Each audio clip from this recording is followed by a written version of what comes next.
Once all the previous mentioned priming requirements have been met, please attach the blue fluid tube to the top part of the dialyzer. Please be aware that there may be some fluid drips that come from this connector, and it's perfectly normal.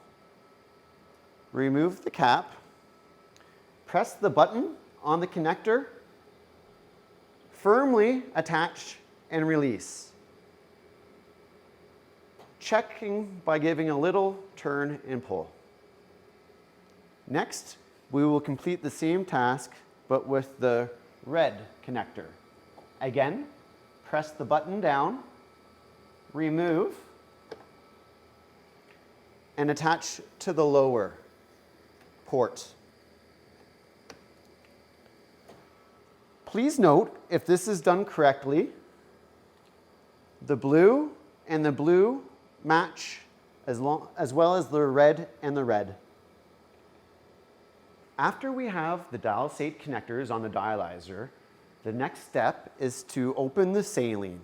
Next, locate the saline administration line, which is the thinner line connected to your saline bags. Please open the roller clamp by rolling upwards till the line is free within the plastic connector. Next, open the red clamp. Please start your blood pump by pressing the flashing blood pump button.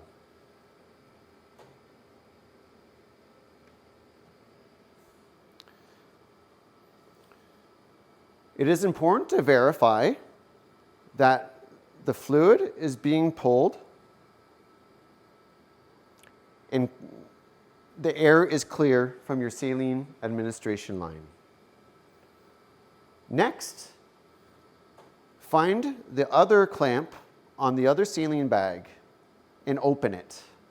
Once this is open, you may close your saline administration line.